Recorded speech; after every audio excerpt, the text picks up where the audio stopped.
Arithmetic progression के बाद अब हम लोग पढ़ेंगे ज्योमेट्रिक प्रोग्रेशन को। और ज्योमेट्रिक प्रोग्रेशन को पढ़ने से भी पहले आपको अरिथमेटिक प्रोग्रेशन में हमने एक अरिथमेटिक मीन का टर्म और होता है, उसको भी समझना है। देखो आपने एंड में ये सीखा था कि मिडिल टर्म क्या होता है, ठीक है।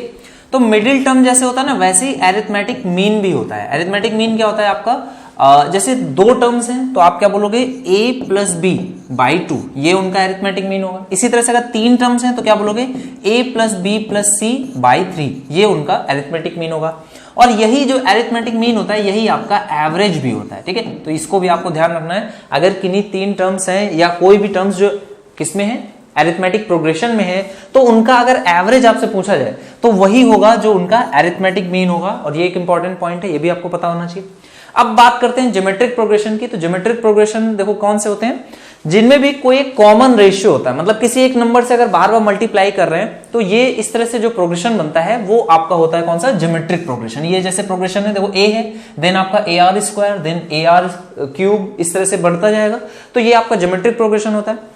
ज्योमेट्रिक प्रोग्रेशन में भी nth टर्म लिखने के लिए आपके पास फॉर्मूला होता है, जो भी टर्म है उसमें r की पावर में एक कम। जैसे nth टर्म लिखना है तो a r की पावर n-1, ठीक है। इसमें सम का फॉर्मूला भी बहुत सिंपल सा एक ही फॉर्मूला है।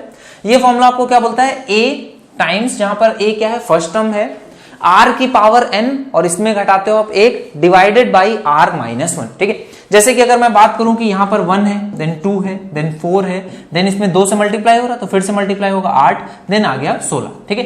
तो अच्छा, इसमें अगर nth टर्म पूछा जाए कि पांचवा टर्म कौन सा होगा, फिफ्थ टर्म आपको बताना है कौन सा होगा। तो फॉर्मूले से अगर आप जाओगे तो फर्स्ट टर्म क्या है 1, a r to the power r क्या है 2, फिफ्थ टर्म मतलब 5 में से एक कम यानी कि 4, तो 2 की पावर जो 4 होगा यानी कि 16 होगा। चेक करते हैं, देखो पहला टर्म, दूसरा, तीसरा, चौथा, पांचवा टर्म आपका फॉर्मूले से मिल रहा है। इसी तरह से आपसे पूछा जाए सम ऑफ 5 टर्म्स, ये क्या होगा, ठीक है। सम ऑफ 5 टर्म्स, तो आपका फॉर्मूला कहता है a यानी कि 1, r to the power n यानी कि 5, -1 अपॉन में r-1, तो ये आपका आ जाएगा फॉर्मूले से। देखो 2 की पावर 5 कितना होता है 32, 32 में से एक कम करोगे आ गया 31। देखो इसको काउंट करते हैं, 16 और 8 24, 24 और 4 28 और 2 30 और 1 31, आपके फॉर्मूले से भी आ रहा है, ठीक है। तो यहां पर आपको ये फॉर्मूला क्लियर होना चाहिए। इसके बाद इसमें अगर ये सीरीज इनफाइनाइट तक जाती है, और इनफाइनाइट तक हमेशा तब जाएगी जब r यानी कि कॉमन रेशियो वो लेस देन 1 होगा, उस केसेस में सम ऑफ इनफाइनाइट टर्म्स क्या आता है, a अपॉन 1 - r। जैसे कि आपका कोई नंबर है, मान लीजिए इस तरह से है कि 2 है, फिर क्या हो जाता है 1, फिर 1/2, फिर 1/4 और इस तरह से आपका बढ़ता जाता है। तो इस केस में आप डायरेक्ट बता सकते हो कि इनफाइनाइट तक अगर ये सीरीज जाएगी तो इन सभी टर्म्स का इनफाइनाइट लेस, जो सबसे लास्ट टर्म होगा उस तक भी अगर आप सम करोगे तो जो समेशन आने वाला है वो कितना आने वाला है, आप बोलोगे a अपॉन में 1 - r। r क्या है, कॉमन रेशियो, देखो हाफ हो रहा है ना, तो ये हो जाएगा 1/1/2 और ये आपका फाइनल आंसर कितना आ जाएगा, ये आ जाएगा 4 के बराबर आपका करेक्ट आंसर हो जाएगा। तो इस तरह से अगर कोई सीरीज होगी जिसको इनफाइनाइट टर्म्स तक है, तो सबसे पहले आपको चेक करना है कि उसमें कॉमन रेशियो देखो r जो है वो लेस देन 1 है कि नहीं। तो लेस देन 1 है, हाफ हो रहा है, तो आप कहोगे इसमें r लेस देन 1 है, तो सम इस तरह की सीरीज का कितना आ जाएगा, 4 आ जाएगा, ये आपका करेक्ट आंसर हो जाएगा, ठीक है। चलो अब इस पे प्रैक्टिस करते हैं खूब सारी। क्वेश्चन आपको इस तरह से दिया गया है, अगर सेकंड टर्म आपको फाइंड करना है, अगर फोर्थ टर्म कितना है 1/4 है, तो फोर्थ टर्म आप बोलोगे क्या होता है AR क्यूब, ये वैल्यू है 1/3, और 10th टर्म क्या होता है AR की पावर 9, ये कितना है 243, ठीक है। तो आपको फाइंड आउट करना है, क्या फाइंड आउट करना है, आपको बताना है सेकंड टर्म क्या होगा। तो सबसे पहले आप क्या बोलोगे, आप बोलोगे यहां पर r को डिवाइड कर देते हैं, r की पावर 9 को 3 से, तो आप बोलोगे यहां पर कितना आ जाएगा r की पावर 6, और यहां पर जब डिवाइड करोगे तो ये आ जाएगा 243 डिवाइडेड बाई 1/3। अब देखो 243 जो होता है वो क्या होता है, आप बोलोगे ये होता है 3 की पावर 5, 3 की पावर 4 कितना होता है 81, 3 की पावर 5 होता है 243, 3 की पावर 6 ये हो जाएगा, अगर 3 ऊपर आएगा तो ये 3 की पावर 5 है, एक पावर और ऐड हो जाएगी, तो r की वैल्यू यहां से आपने निकाल ली, ये कितनी आ जाएगी, r की वैल्यू आ जाएगी 3। अगर r की वैल्यू 3 है तो यहां पर 3 का क्यूब कितना होता है 27। अगर 27 है यहां पर और a से मल्टीप्लाई होने के बाद 1/3 हो रहा है, तो आप बोलोगे a कितना होगा 1 अपॉन में 81 होगा, तब जाकर के इसको मल्टीप्लाई करने पर 1/3 होगा। तो यहां से आपको फर्स्ट टर्म मिल गया 1/3 और r मिल गया कितना 3, ठीक है। तो ये आपको टर्म्स पता चल गए। क्वेश्चन पूछा गया सेकंड टर्म, तो आप क्या बोलोगे 1/81 है, इसमें 8 से मल्टीप्लाई कर दोगे यानी 3 से, तो आपका आंसर कितना आ जाएगा 1/27, ये इसका सेकंड टर्म हो जाएगा। बात क्लियर है? फर्स्ट टर्म आपका 1/81, सेकंड टर्म 1/27, थर्ड टर्म आपका कितना होता है 1/9, फोर्थ टर्म कितना है 1/3, और इसी तरह से आप जाओगे 10th टर्म तक तो वो 243 होगा। क्लियर है? चलो अगले क्वेश्चन पे आ जाओ। नेक्स्ट क्वेश्चन बोल रहा है आपका 7th टर्म जो है वो 4th टर्म का 8 टाइम्स है, तो 7 टर्म क्या होगा, आप बोलोगे AR⁶, और ये है 8 टाइम्स किसका 4th टर्म के, यानी कि AR³। तो आप देखोगे A से A कट जाएगा, R³ से यहाँ पावर 6 काटोगे तो कितना बचेगा 3 बचेगा, तो R³ की वैल्यू कितनी 8 है, तो आप यहां से R की वैल्यू निकाल लोगे, ये कितना आ गया 2, यानी कि कॉमन रेशियो कितना है 2 है। तो आपको बोला गया 5th टर्म 48 है, तो 5th टर्म कितना आएगा, आप बोलोगे A इंटू 2 की पावर 5th टर्म मतलब 2 की पावर 4 इज इक्वल टू 48, तो 2 की पावर 4 कितना होता है 16, 16 से आप डिवाइड करोगे ये कितना आ जाएगा 3, तो आप बोलोगे फर्स्ट टर्म क्या है 3 है और कॉमन रेशियो कितना है 2 है, ये दोनों चीजें आपने निकाल ली। अब आपसे क्वेश्चन बोल रहा है फाइंड 24th टर्म, तो 24th टर्म क्या आ जाएगा, ये आ जाएगा 2 की पावर 23 और इसमें गुणा होगा किससे 3 से, तो ये होगा आपका 24th टर्म। और इसी तरह से पूछ रहा है अगर सम ऑफ 24 टर्म्स, तो वो कितना हो जाएगा, आप बोलोगे AR⁴n यानी कि 24 -1 अपॉन में R-1, तो ये आपका आंसर आ जाएगा सम ऑफ 24 टर्म्स, दैट इज ये कितना आ जाएगा 3 इंटू 2 की पावर 24 -1। ठीक है, तो ये आपका आंसर हो जाएगा। बेसिक फॉर्मूलाज जो है उनको आप यहां पर अभी प्रैक्टिस कर रहे थे। इसके बाद नेक्स्ट क्वेश्चन आ जाएगा आपका लैंग्वेज पे बेस्ड, अगर क्वेश्चन बनाया जाएगा तो कैसे बनेगा वो आपको सीखना है। क्वेश्चन बोला विनय किसी काम को इस शर्त पे तैयार होता है करने के लिए कि अगर पहले दिन उसे 1 रुपया मिलेगा, दूसरे दिन 2, तो तीसरे दिन 4, चौथे दिन 8 और इसी तरह से 2 का मल्टीप्लायर होता जाएगा। तो पहले दिन उसे 1 रुपया मिलता है, यानी कि आपकी सीरीज कैसे बन रही है 1 दिन 2 फिर 4 इस तरह से बन रही है। तो बोला है उसे 10 तारीख को कितने रुपए मिलेगा, मतलब आपको 10th टर्म इसका फाइंड आउट करना है, तो आप बोलोगे क्या हो जाएगा A यानी कि first term into 2 to the power n-1 यानी कि 9, तो 2 की पावर 9 कितना होता है 2 की पावर 10 1024, तो ये आ जाएगा 512 के बराबर। A पार्ट आपका करेक्ट आंसर हो जाएगा। ठीक है, चलो अगले क्वेश्चन पे आ जाओ। नेक्स्ट क्वेश्चन बोला किसी गुणोत्तर माध्य का 5वां पद, किसी गुणोत्तर श्रेणी का 5वां पद तथा दूसरा पद 24 हो, तो यहां पर क्वेश्चन में आपको क्या क्या दिया गया, देखो यहां पर बोला जा रहा है गुणोत्तर यहां पर क्या होगा श्रेणी होगी, बोल रहा है 5वां पद 81 है, तो 5वां पद क्या होता है AR⁴ ये 81 है, और दूसरा पद क्या होता है AR ये 24 है, तो यहां से आप R³ की वैल्यू निकाल लोगे, ये कितना आ जाएगा देखो 81 है यहां पर, तो 81 अपॉन में 24 आ जाएगा, 3 से कट जाएगा, यहां आएगा 27, यहां पर आ जाएगा 8, तो R की वैल्यू कितनी आ जाएगी 3/2, R की वैल्यू निकाल ली। तो श्रेणी का पहला पद आपको बताना है, R की वैल्यू यहां पर पुट कर दोगे 3/2 है, तो A की वैल्यू कितनी आ जाएगी 2/3, 2 यानी कि 48/3 यानी कि 16, तो आपको फर्स्ट टर्म मिल गया 16, R मिल गया 3/2। क्वेश्चन पूछा श्रेणी का पहला पद क्या होगा, तो पहला पद क्या होगा A, आपका आंसर आ गया 16, यही आपसे क्वेश्चन पूछ रहा है, इजी आपका क्वेश्चन हो जाएगा। अगले क्वेश्चन पे आ जाओगे। नेक्स्ट क्वेश्चन बोला है दो धनात्मक संख्याओं का समांतर माध्य जो है 10 है तथा गुणोत्तर माध्य 8 है। समांतर माध्य कितना है a+b/2, ये कितना है 10 है, तथा गुणोत्तर माध्य यानी कि रूट ऑफ AB। देखो ज्योमेट्रिक प्रोग्रेशन में ज्योमेट्रिक मीन आता है। ज्योमेट्रिक मीन क्या क्या होता है, जैसे अगर 2 नंबर्स हैं तो रूट आपको लेना है AB, अगर 3 नंबर्स हैं तो आपको लेना है क्यूब रूट किसका ABC का। इसी तरह से अगर 4 नंबर्स हैं तो आप क्या लिखोगे ABCD की होल पावर 1/4। ठीक है, इस तरह से आप मीन निकालते हो ज्योमेट्रिक प्रोग्रेशन में। आपको दे रहा है गुणोत्तर माध्य कितना है रूट AB, ये कितना है 8 के बराबर, तो यहां से आप AB की वैल्यू निकाल लोगे, ये कितना आ जाएगा 64, तो AB आ जाएगा आपका 64। अब आगे बोल रहा है तो छोटी संख्या आपको ज्ञात करना है। 2 नंबर्स का मल्टीप्लीकेशन कितना है 64 है और उन नंबर्स का सम कितना है 20 है। ठीक है, तो यहां पर आपको वैल्यू गेस करनी है जिसमें कि छोटी वैल्यू आपको आंसर में पता है। तो देखो अगर यहां पर 4 रखूंगा तो बड़ी संख्या क्या आ जाएगी 16, तो 16 और 4 20 होता है, 16 चौको 64 होता है। आपने वैल्यूज ऑप्शन से ही गेस कर ली, करेक्ट आंसर आपका ए पार्ट आ जाएगा। अगले क्वेश्चन पे आ जाओगे। अगला क्वेश्चन बोल रहा है कोई खास गेंद है किसी ऊंचाई से जमीन पर गिरने के बाद अपनी पहले की ऊंचाई का 4/5 भाग ऊंचाई तक फिर से पहुंचती है। मतलब पहली बार में वो जहां पर भी थी अगली बार उसका 4/5 हिस्सा फिर से आ जाती है और फिर अगली बार फिर 4/5 हिस्सा आ जाएगी। तो आप बोलोगे अगर पहली बार h हाइट तक गई तो अगली बार 4/5h तक जाएगी, उसके अगली बार 4/5 स्क्वायर h हाइट तक जाएगी, क्योंकि हर बार अपनी पिछली हाइट का 4/5 हिस्सा कवर करती है। तो क्वेश्चन बताना है ये रुकने के पहले कुल कितनी दूरी तय करेगी यदि इसे 120 मीटर की दूरी से गिराया गया था। तो आप बोलोगे पहली बार ये कितना 120 चलेगी, अगली बार 120 का 4/5। तो आपको क्वेश्चन में क्या बताना है, कुल हाइट कितना, कुल डिफरेंस कितना ये ट्रेवल करेगी। तो देखो जो पहली हाइट होगी ना वो एक बार ये ट्रेवल करेगी, लेकिन इसके बाद की ये जो दूरी है ना ये दो बार ट्रेवल करेगी, मतलब ये एक बार जाएगी फिर आएगी।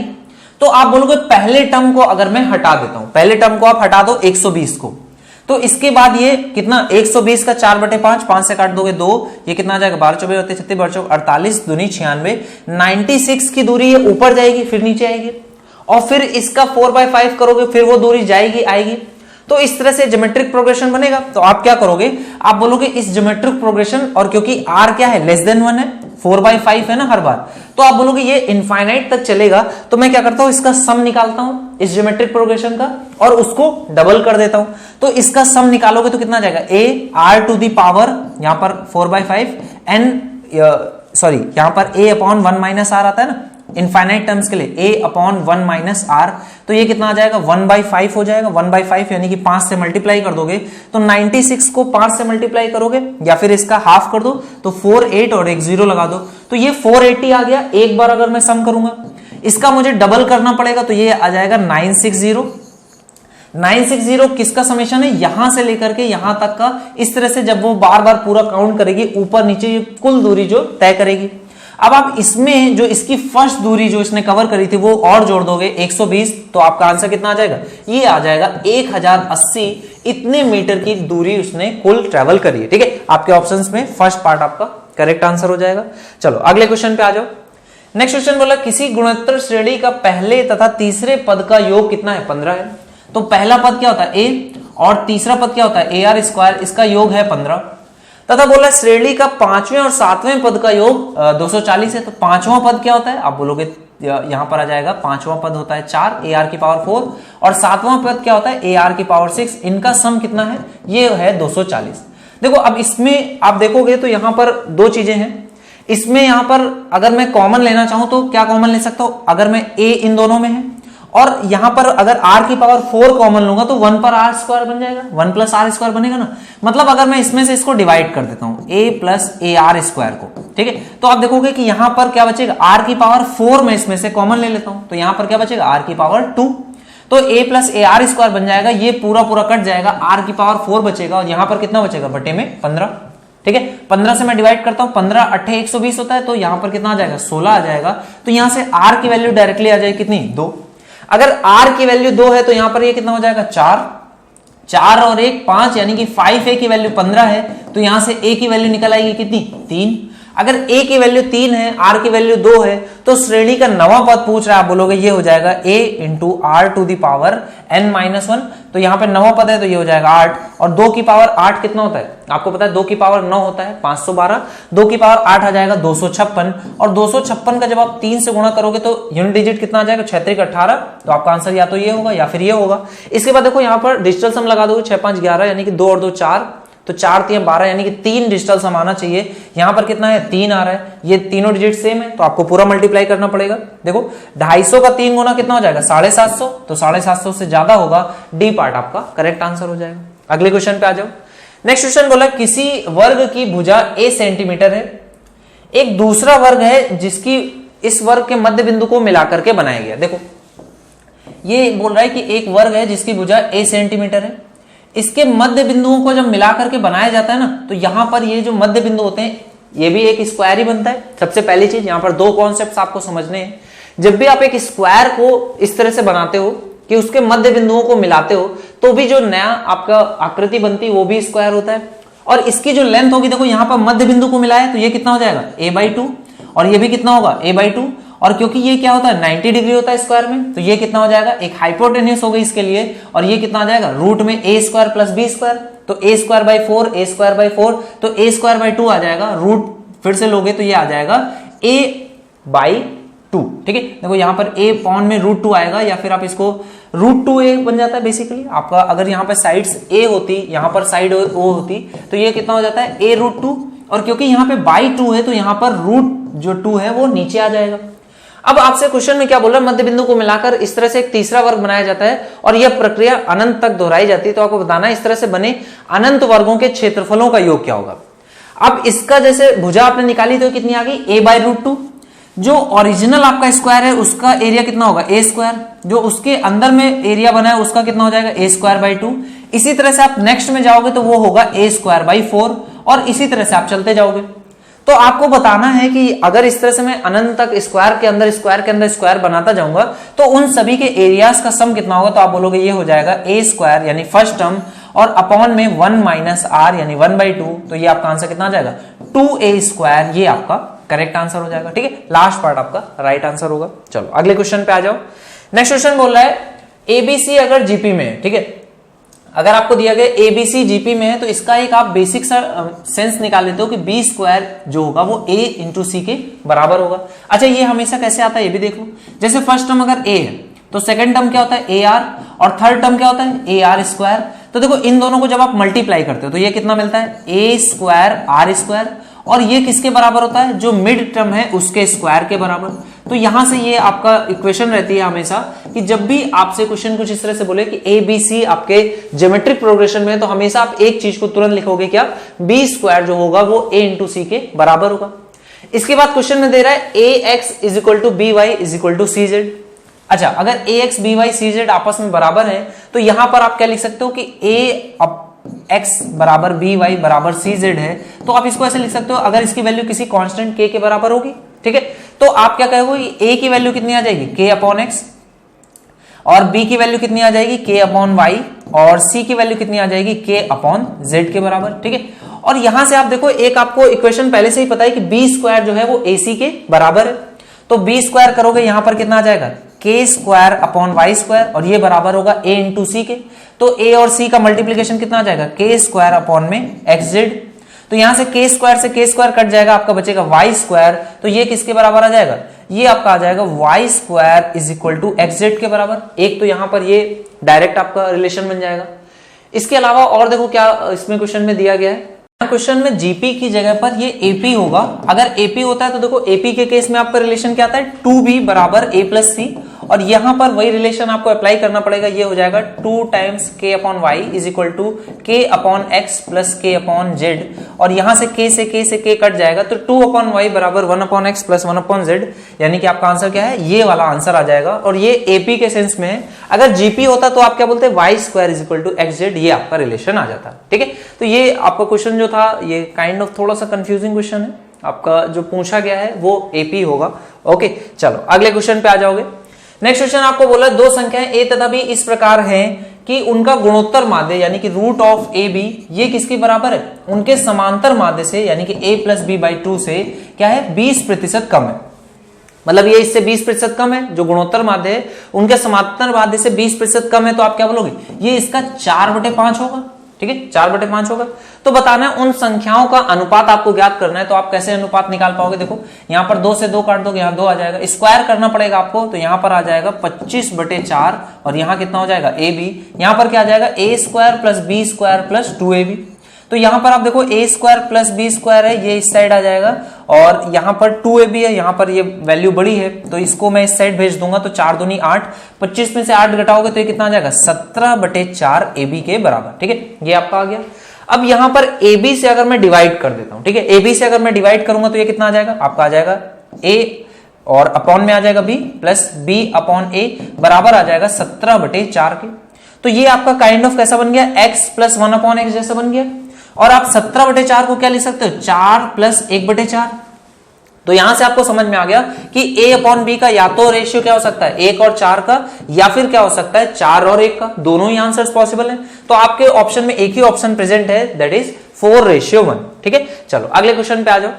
नेक्स्ट क्वेश्चन बोला 3 संख्याएं समांतर माध्य में है, समांतर श्रेणी में है, यदि a को 1 से या c को यहां पर या होगा, या c को 2 से बढ़ाया जाए तो परिणामी गुणोत्तर श्रेणी में आ जाता है। तो b आपको बताना है किसके बराबर होगा, b का मान आपको बताना है। देखो a b c कैसे हैं, समांतर श्रेणी में है, तो समांतर श्रेणी में तो आप क्या बोलोगे 2b बराबर a प्लस सी, ये होता है। ठीक है, इसके बाद बोलो यदि a को 1 से, अगर आप a को क्या बढ़ाते हो 1 से, यानी कि a प्लस 1 करते हो c, तो ये हो गया b स्क्वायर बराबर a प्लस 1 इंटू सी। और बोला या तो आप क्या करो c को 2 से बढ़ा दो, यानी कि c को 2 से बढ़ाओगे तो c प्लस 2 हो गया। ठीक है, तो ये बोल रहा है इन दोनों ही केसेस में ये जीपी में आ जाएगा। तो जीपी में आने का मतलब क्या होता है, बी स्क्वायर ए और सी के मल्टीप्लीकेशन के बराबर हो, इन दोनों ही केसेस में सेम चीज हो रही है। तो आप यहाँ पे मल्टीप्लाई करोगे तो ये आ जाएगा ए सी प्लस सी बराबर ए सी प्लस 2a। तो यहां से AC से AC कट जाएगा, तो C का मान आपको मिल गया 2a के बराबर है। अगर C का मान 2a का बराबर है तो यहां पे पुट कर दोगे तो ये कितना हो जाएगा, B बराबर 3/2a के बराबर। तो यहां से आपको A, B और C में रिलेशन मिल गया। जो B है वो किसके बराबर है, 3/2a के।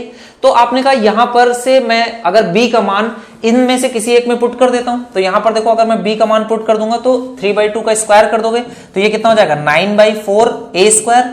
और C का मान यहां पर पुट कर दूंगा तो ये कितना हो जाएगा 2a इंटू a प्लस 1। ठीक है, तो यहां से देखो a से ये a कट जाएगा, स्क्वायर है, और यहां पे 4 का मल्टीप्लीकेशन हो जाएगा तो 9a बराबर 8a प्लस 8 आ जाएगा। तो यहां से 8a इस साइड आएगा तो 9a कट जाएगा, बचेगा a का मान कितना आ जाएगा 8 के बराबर, ये घट जाएगा 9 में से 8, तो a का मान आ गया 8। अगर a का मान 8 है तो आप b का मान बता सकते हो कितना आ जाएगा 3/2, यानी कि 2 से काट दोगे 4, 4 3 12, यानी कि b का मान कितना होगा 12 के बराबर। बढ़िया क्वेश्चन था, अच्छे से आपको इसको अटेम्प्ट करना था। चलो अगले क्वेश्चन पे आ जाओ। नेक्स्ट क्वेश्चन आपका यहां से सीरीज स्टार्ट हो रही है और सीरीज में आपको बढ़िया बढ़िया सीरीज है, इन सभी को समझना है।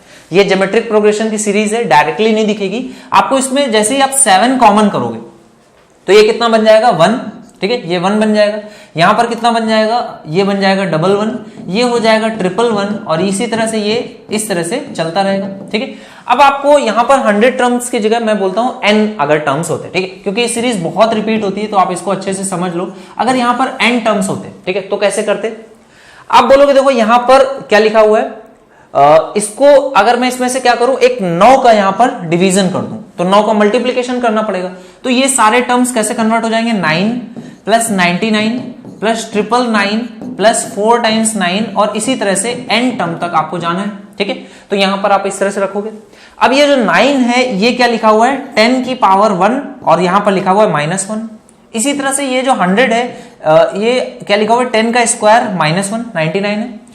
999 क्या होता है 10 का क्यूब -1। इसी तरह से यहां पर 10 की पावर 4 -1, और इसी तरह से जो nth टर्म होगा वो क्या होगा 10 की पावर n -1। ओके, तो आप इसको देखो सम करोगे तो यहां पर क्या बन रही है, एक जीपी बनेगी, एक आपकी यहां पर ज्योमेट्रिक प्रोग्रेशन बन रहा है जिसका सम आपको निकालना आता है। क्या होता है a r to the power r क्या है 10 है, n यानी कि n -1 अपॉन में r -1 यानी कि यहां पे कितना आ जाएगा 9। ये आपका ज्योमेट्रिक प्रोग्रेशन का सम आ गया।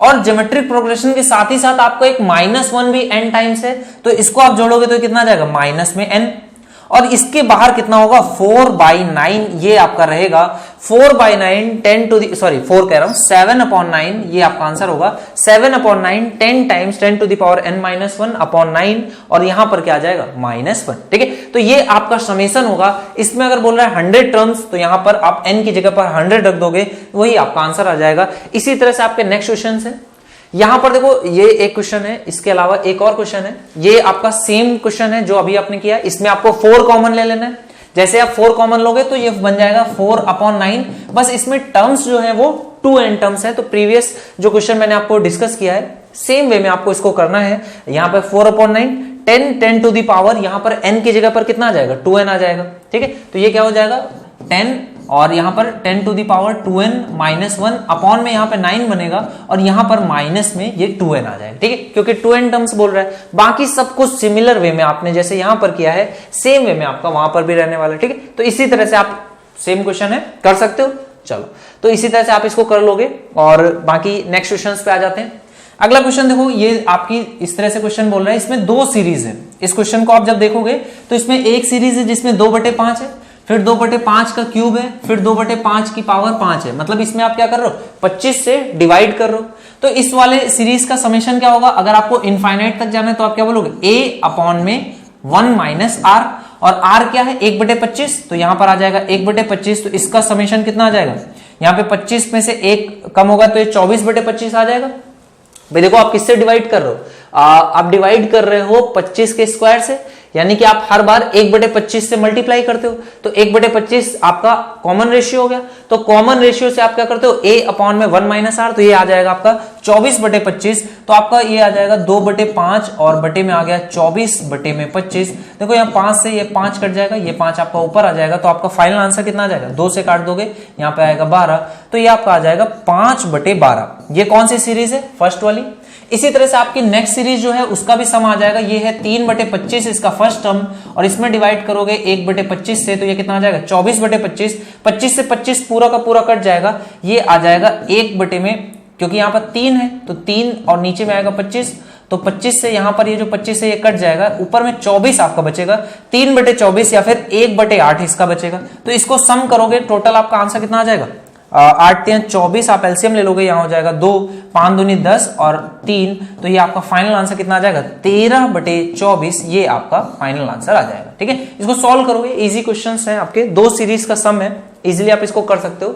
अगला क्वेश्चन क्या कह रहा है, ये आपका 2 सीरीजेस, एक आपकी ज्योमेट्रिक प्रोग्रेशन, एक एरिथमेटिक प्रोग्रेशन का सम है। देखो यहाँ पर लिखा हुआ है 10 और इसमें लिखा हुआ है 1, यहाँ पर है 100 और यहाँ पर है 3, यहाँ पर है 1000 और यहाँ पर क्या है 5। इस तरह से आपको सम करना है, तो इनफाइनाइट या n टर्म्स तक जाना है, तो कैसे जाओगे, इसका सम क्या हो जाएगा, a(r⁻n-1) अपॉन में r-1 यानी कि 9, और इसका क्या हो जाएगा n/2 a plus l, l नहीं पता है तो ये क्या हो जाएगा 2 + n-1 इंटू डी, और d कितना है 2 है, तो इसको आप सॉल्व करोगे तो कितना आ जाएगा, प्लस में n/2 रहेगा, यहाँ पर हो जाएगा 2 से 2 कट जाएगा तो 2n आएगा, तो यहाँ पे 2 से 2 कट जाएगा, और ये वाली सीरीज आपकी कौन सी सीरीज बन रही है, देखो इसको ध्यान रखना था, डायरेक्ट ये आपके ऑड टर्म्स का सम है, तो ये डायरेक्ट आपका कितना आ जाएगा n², तो आपका फाइनल आंसर क्या हो जाएगा n² + 10 टाइम्स 10⁻n-1 अपॉन में 9। ठीक है, तो ये आपका डायरेक्ट आंसर इसका हो जाएगा। ठीक है, चलो अगले क्वेश्चन पे आ जाते हैं। नेक्स्ट क्वेश्चन आपका जो है वो क्या कह रहा है, सेम क्वेश्चन आपका बन रहा है, यहाँ पर है 9, यहाँ पर है 99 और ये 999 है, और इस तरह से देखो कितने टर्म्स हैं, देखो पहले में 9 में एक 9 है, फिर यहाँ पर 2 9 है, यहाँ 3 है, तो आप बोलोगे यहाँ पर देखो कितने काउंट कर लेते हैं, 6 9 है, मतलब 6 टर्म्स इस तरह से होने वाले, और हर एक में क्या है 1/3 है, तो 6 से गुणा कर दोगे तो ये इसका सम आ जाएगा कितना 2, इसका सम 2 है, और इस वाली सीरीज का सम आपने निकालना सीखा है, कितना आ जाएगा, ये है 10-1, यहाँ पर है 10 का स्क्वायर -1, तो माइनस में 6 एक आपका आ गया, और प्लस में ये 10 वाली सीरीज है ज्योमेट्रिक प्रोग्रेशन, तो ये आ जाएगा a(r⁻n) यानी कि कितना 7 -1 अपॉन में r-1 यानी कि 9। ठीक है, तो ये इसकी सीरीज का सम हो गया जो 10 वाली है, माइनस का यहाँ पर 6 है, तो इसको आप काउंट करोगे तो कितना आ जाएगा -4, और प्लस में अगर मैं इसको देखूं तो यहाँ पर इसको कैसे लिख सकता हूं 10⁸ और इसको लिख सकता हूं माइनस में 10/9। ठीक है, तो फाइनल अगर मैं आंसर लिखना चाहूं तो इसको मैं लिख सकता हूं 10⁸ और यहाँ पे माइनस और माइनस ये जुड़ जाएगा, तो 9 चौको 36 और यहाँ पर -10 जोड़ोगे तो माइनस में 46/9, ये आपका काइंड ऑफ आंसर आने वाला है, या फिर इसको मैं एक उसमें लिखूं तो 10⁸ - 46/9, ये आपका करेक्ट आंसर हो जाएगा। और भी तरीके हो सकते हैं इसको लिखने के, जैसा भी आपको ऑप्शन मिलेगा उस वे में आप इसको लिख सकते हो। क्लियर है?